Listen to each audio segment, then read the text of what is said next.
और हम एकेडमी में आपका स्वागत है। इस बार यानी 2022-24 सेशन में बिहार के सभी सरकारी और प्राइवेट ट्रेनिंग कॉलेज में डीएलएड का एडमिशन जो होगा वो एंट्रेंस टेस्ट के आधार पे होगा। 2020-22 सेशन से ही ऐसा प्रयास चल रहा था, लेकिन 2020-22 और 21-23 सेशन में कोविड महामारी के कारण बिहार बोर्ड एग्ज़ाम नहीं ले पाया। अब 2022-24 सेशन में ये स्पष्ट हो गया है कि ज्वाइंट एंट्रेंस एग्ज़ाम होगा और उसी एग्ज़ाम के स्कोर के आधार पे बिहार के सभी सरकारी और प्राइवेट ट्रेनिंग कॉलेजों में डीएलएड के लिए एडमिशन होगा। कुल 29,950 सीटों पे एडमिशन होगा। तो आज बात सिर्फ एंट्रेंस टेस्ट के पैटर्न की और सिलेबस की।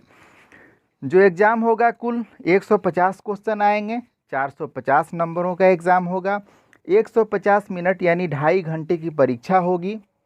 इसमें सामान्य हिंदी या Urdu, mathematics, science, social science, general English, logical and analytical reasoning के क्वेश्चन होंगे। क्वेश्चन का जो बेस होगा वह मैट्रिक स्तर का होगा, यानी 9th और 10th के बिहार बोर्ड में जो सिलेबस पढ़ाया जाता है उसी से प्रश्न आएंगे। सामान्य हिंदी या उर्दू में चुनने का विकल्प है, कोई हिंदी का एग्ज़ाम देगा या उर्दू का देगा। 30 क्वेश्चन होंगे 90 नंबर के। मैथमेटिक्स में 30 क्वेश्चन होंगे 90 नंबर के। साइंस में 20 क्वेश्चन होंगे 60 नंबर के। और सोशल साइंस में भी 20 क्वेश्चन होंगे 60 नंबर के। जनरल इंग्लिश 25 क्वेश्चन होंगे 75 नंबर के। लॉजिकल एंड एनालिटिकल रीजनिंग के 25 क्वेश्चन होंगे 75 नंबरों के। इस तरह 150 प्रश्नों के लिए 450 नंबर मिलेंगे। एक सही क्वेश्चन का उत्तर देने पे 3 अंक दिए जाएंगे, जबकि गलत उत्तर देने पे 1 अंक काट लिया जाएगा, यानी निगेटिव मार्किंग भी होगी। अब सिलेबस की बात करें, सामान्य हिंदी में क्या पूछा जाएगा? मैट्रिक स्तर की व्याकरण, साहित्य नहीं। अब व्याकरण में संधि, समास, संक्षेपण, मुहावरे, लोकोक्तियाँ, वाक्य शुद्धि, पदबंध, वाक्य के प्रकार, ये सब साहित्य शास्त्र की कुछ विधाएँ जैसे रस, छंद, अलंकार, ये सब भी आएंगे। सामान्य अंग्रेजी का जो प्रश्न होगा वो भी मैट्रिक स्तर का होगा और इसमें ग्रामेटिकल आइटम्स और स्ट्रक्चर होंगे, जैसे सीक्वेंस ऑफ टेंस पढ़ना चाहिए, reported speech in extended text पढ़ना चाहिए, use of non finites, passive voice, punctuation marks, preposition, synthesis, phrases, idioms, clauses, subject verb agreement, इस तरह के जो टॉपिक है यहीं से प्रश्न आएंगे। मैथमेटिक्स का भी जो क्वेश्चन का स्टैंडर्ड होगा वो मैट्रिक लेवल का होगा और इसमें भी संख्या पद्धति, बीजगणित, व्यावसायिक गणित, नियामक ज्यामिति, ज्यामिति, क्षेत्रमिति, सांख्यिकी और त्रिकोणमिति से प्रश्न आएंगे। आप स्क्रीन पे सिलेबस को पढ़िए, समझिए।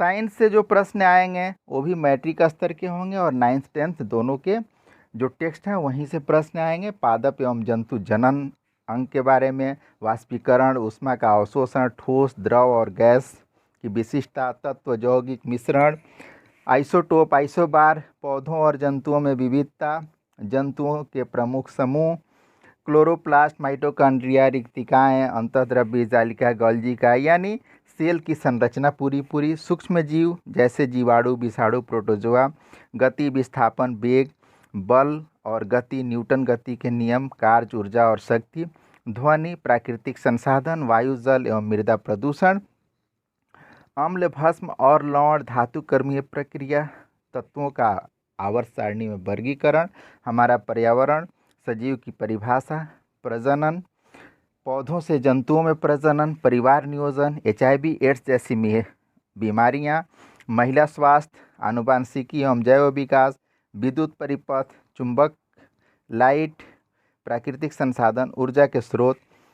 इसके बाद सामाजिक विज्ञान से जो प्रश्न आएंगे वो भी मैट्रिक स्तर के और 9th और 10th के जो बिहार बोर्ड के टेक्स्ट है वहीं से प्रश्न आएंगे, जैसे भौगोलिक खोज, अमेरिकी स्वतंत्रता संग्राम, फ्रांस की क्रांति, नाजीवाद और हिटलर, प्रथम विश्व युद्ध, द्वितीय विश्व युद्ध, आदिवासी समाज और उपनिवेशवाद, कृषि और खेतिहर समाज, राष्ट्र संघ, संयुक्त राष्ट्र संघ, यूरोप में राष्ट्रवाद, समाजवाद और साम्यवाद, 1917 की बोल्शेविक क्रांति रूस वाली, हिंद चीन में राष्ट्रवादी आंदोलन, भारत में राष्ट्रवाद, अर्थव्यवस्था और आजीविका, शहरीकरण एवं शहरी जीवन, व्यापार और भूमंडलीकरण, प्रेस, संस्कृति और राष्ट्रवाद, बिहार एवं स्थिति एवं विस्तार, अपवाह स्वरूप भारतीय जलवायु को प्रभावित करने वाले कारक, प्राकृतिक वनस्पति, वन्य प्राणी, जनसंख्या, भारत के पड़ोसी देश, मानचित्र अध्ययन, क्षेत्रीय अध्ययन, संसाधन, कृषि संसाधन, जल संसाधन, खनिज संसाधन, वन एवं वन्य प्राणी,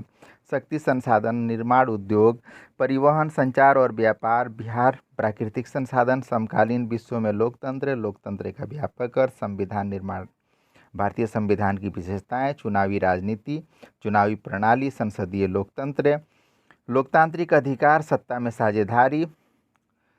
में साझेदारी की कार्यप्रणाली, लोकतंत्र में प्रतिस्पर्धा एवं संघर्ष, लोकतंत्र की उपलब्धियां, लॉजिकल एंड एनालिटिकल रीजनिंग में analogy, classification, series, coding, decoding, blood relation, direction sense test, logical Venn diagram, alphabet test, seating arrangement, mathematical operations, arithmetical reasoning, inserting the missing character, number, ranking and time, sequence test, eligibility test, syllogism, statement and arguments, statement and assumption, statement and courses of action, statement and conclusion, deriving conclusion, assertion and reason, punch lines, situation, reaction test, cause and effect, analytical reasoning। यहाँ से प्रश्न आएंगे। अब उर्दू जो लोग लेंगे, उर्दू का syllabus आप पढ़ लीजिए, जैसे कलमा और उसकी किस्में, इस्म और उसकी किस्में, ज़मीर और उसकी किस्में, सिफत और उसकी किस्में, फ़ेल और उसकी किस्में, फ़ेल, माजी और उसकी किस्में, इस तरह का टॉपिक है। साफ स्क्रीन पे दिख रहा है, आप स्क्रीन को थोड़ा सा पॉज करके पढ़ लीजिए, स्क्रीनशॉट लेके पढ़ लीजिए। और ये सिलेबस चूँकि 2020 में ही बिहार बोर्ड को उपलब्ध था और बिहार बोर्ड को इसी सिलेबस पे काम करना था। अब जबकि 2022-24 सेशन में इंट्रेंस टेस्ट होने जा रहा है, तो उसके लिए यही सिलेबस रहेगा। बहुत जल्द डीएलएड का फॉर्म आएगा और ऑनलाइन एप्लीकेशन लिया जाएगा, फिर एग्ज़ाम होगा और एडमिशन होगा। मैंने ये सिलेबस इसलिए साझा किया कि आपके अंदर भी उत्सुकता होगी कि सिलेबस क्या होगा, क्वेश्चन कहाँ से आएगा। तो बस इस सिलेबस को देखिए और बिहार बोर्ड में 9th और 10th में जो भी सब्जेक्ट पढ़ाया जाता है, चाहे वो साइंस हो या सोशल साइंस हो, उसको ज़रूर पढ़ लीजिए, वहीं से प्रश्न आना है। सारा सिलेबस एक बार ज़रूर देखिए। मैं आशा करता हूँ कि आपको ये जानकारी अच्छी लगेगी। बहुत बहुत धन्यवाद।